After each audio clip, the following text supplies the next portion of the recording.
Today, let us explore some of Vietnam bustling markets and see what they are really like. We will find out if they match what you have imagined. I think many of you are quite curious about the simple, everyday life here in Vietnam.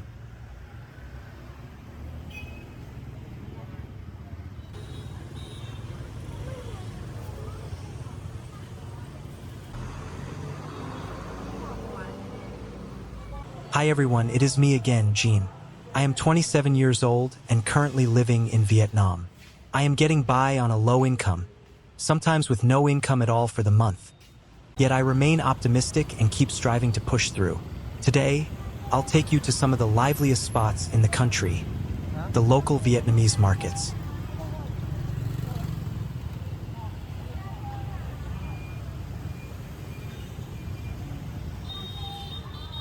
Just look at the scene.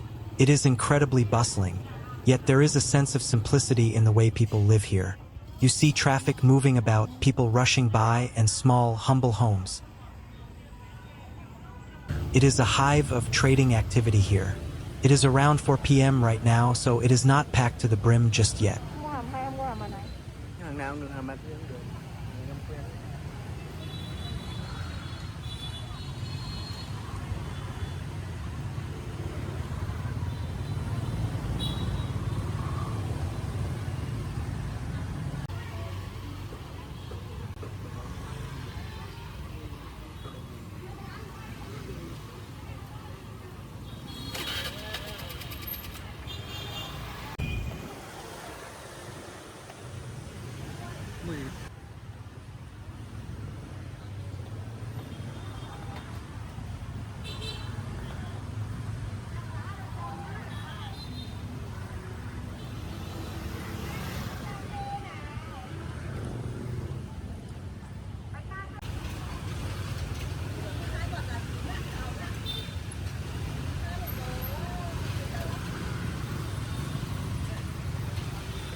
I am trying a mancom, a type of small, tart plum, at a fruit stall. Whenever I buy fruit, I always taste it first to see if it is delicious and as sweet as the vendor claims. I also check if the price is reasonable before deciding to make the purchase.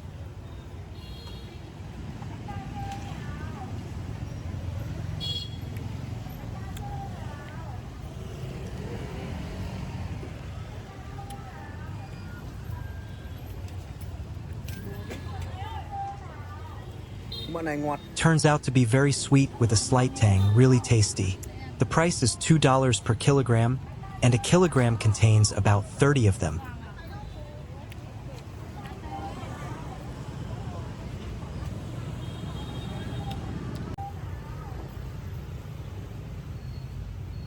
They sell a huge variety of fruit here, though it is not exactly cheap.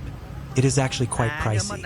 While it might be considered cheap for wealthy people in Vietnam, for someone on a low income like me, it is expensive.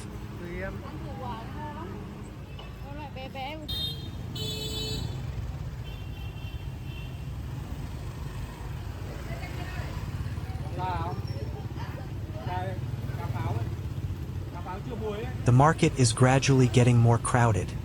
It is a bustling time of day. Everyone is busy with their own tasks, making the market lively and noisy.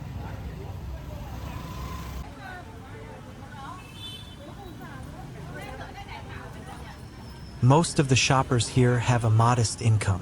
They prefer markets like this because the prices are more affordable compared to large supermarkets or fancy shopping malls.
There are many stalls. There are large stalls, but also many tiny ones. Sometimes just an elderly person sitting with a basket of eggs or a few bunches of greens to sell. People simply bring whatever they have to offer. There is no need for elaborate shops or large structures. Everything is incredibly rustic and simple. Notably, the produce sold at these small stalls, run by elderly folks or small-scale vendors, is clean and nutritious. It usually consists of items they have grown or raised themselves, what we call in quote, homegrown in quote, or in quote, homemade in quote. In Vietnam, there is no industrial processing or counterfeit merchandise involved. Because they cultivate and raise the produce with their own hands, the safety and quality are assured.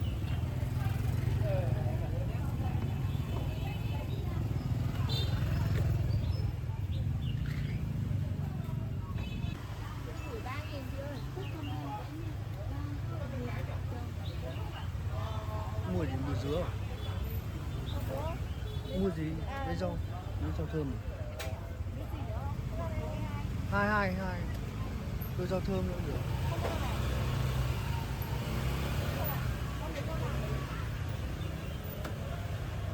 Cho em cả dứa.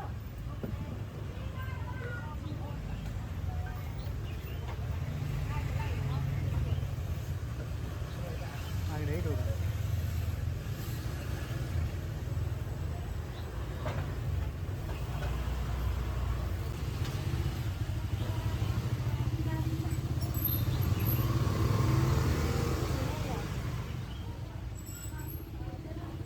Markets like this are plentiful in Vietnam.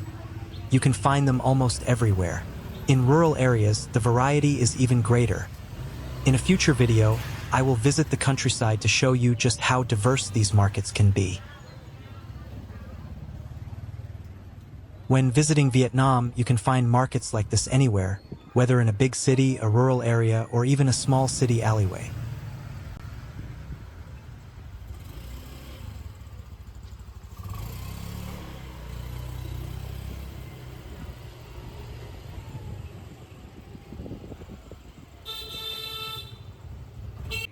Now, returning to my friend's small 25 square meter home. Today, we are meeting up to catch up after a long time apart.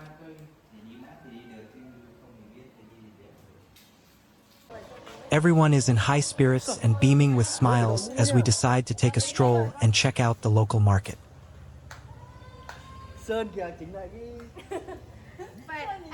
In Vietnam, the most important rule when riding a motorbike is to wear a helmet. Otherwise, the police will stop you and issue a heavy fine, up to $50, and your driver license might even be confiscated. Also, you absolutely must not have alcohol in your system while driving. It is extremely dangerous.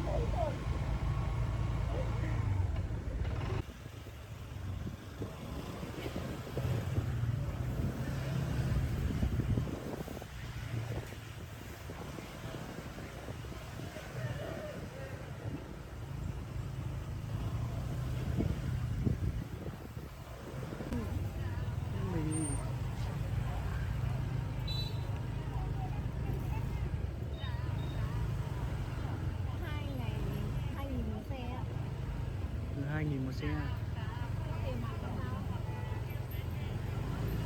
Hoài Hàng có tiền mặt không? Hàng có tiền mặt không? See, this market offers even more variety than the previous one.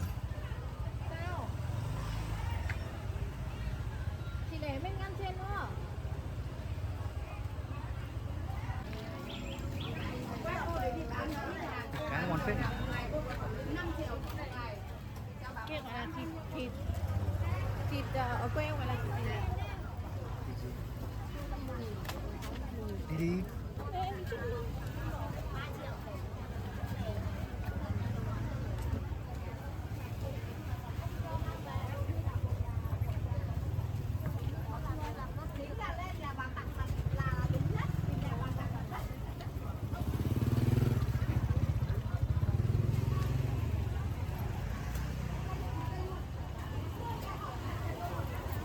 Bánh mì que à?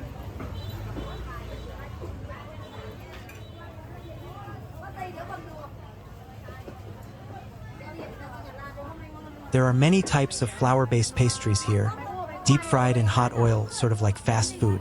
There are sweet potatoes, banana fritters, hollow-fried dough balls, and pan-fried cakes. They all taste delicious.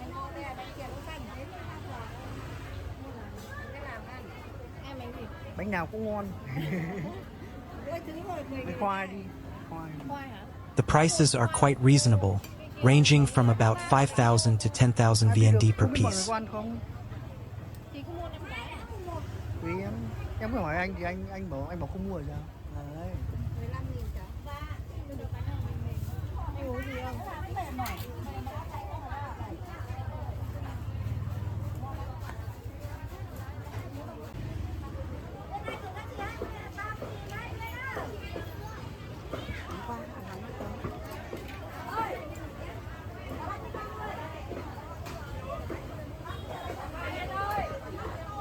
The market area here is packed. The crowds completely fill the street.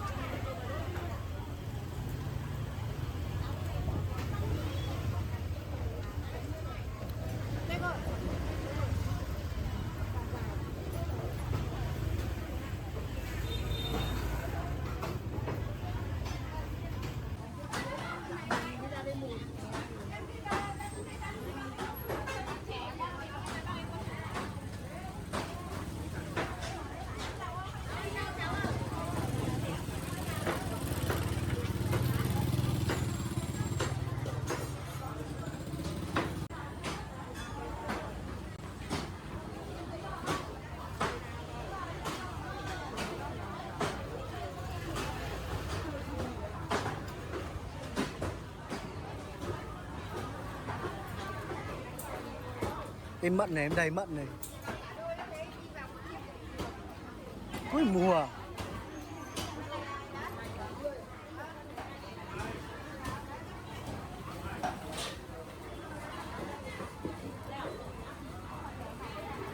Vừa không chuyển được chị kia nhiều tí mà lấy tiền này á. 30.000 bán ra tôi nhiều.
Bánh mì này bánh mì ngày xưa ngon phết.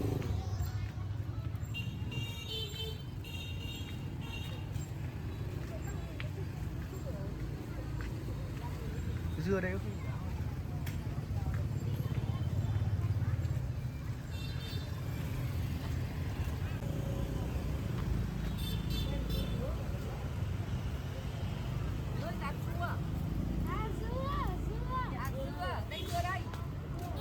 chết rồi ui, ở đây có chuyển khoản được không? Khoai tí thêm bao nhiêu cân à? Khoai tí 20.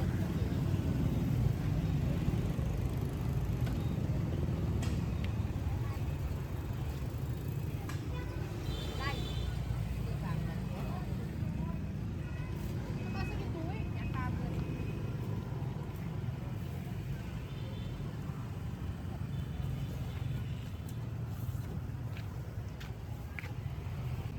Ngồi uống mấy cô.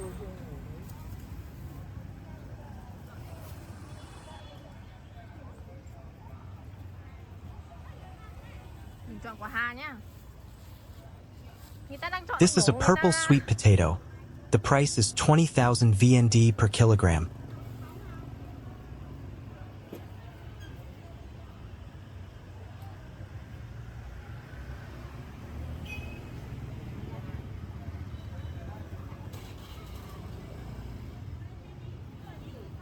bóc lại mấy cái mấy cái của người ta đi. Tí bốc rồi.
Nếu mà ăn mặc loại này ăn thì theo sở thích của người. Đây thấy.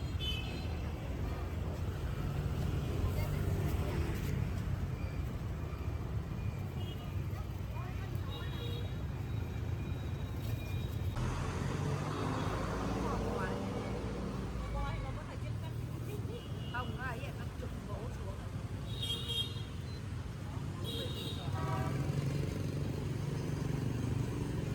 Nào có lấy ra không? Không vậy.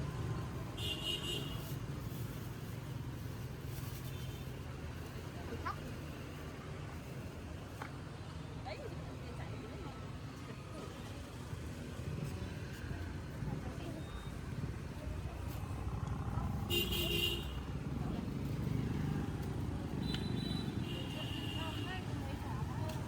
Đây đấy.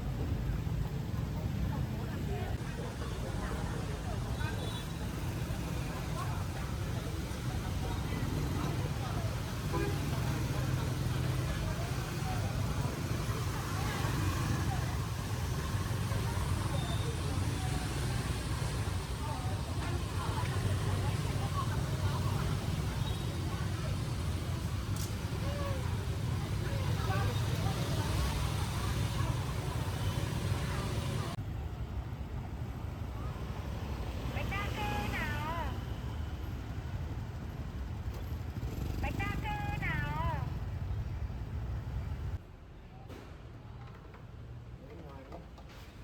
Once I get home, the first thing I need to do is charge my vehicle in the building in Apo's parking garage.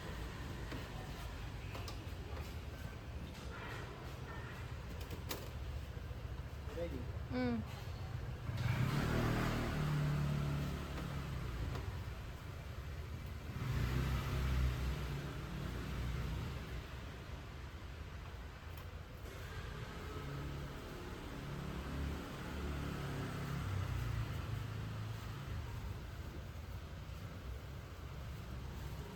Giờ đây, giờ đây. I need to buy some seasonings for tonight and Apo's dinner, so I have decided to head down to the supermarket in the building to pick them up.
Thank you all for taking the time to watch my video to the end. Red Heart. If you are curious about anything in Vietnam, or would like me to visit a specific place to show you what life is really like here, please leave a comment below. I read all your comments, and who knows, my next video might feature exactly what you want to see. I want to bring you the most authentic glimpses of life in Vietnam, covering everything from the simple, everyday moments to things you might never have seen before. And Don and Apos, don't forget to subscribe to the channel to join me for future videos. Your support means the world to me. Thank you so much, and I and Apos. LL see you in the next video. Red Heart.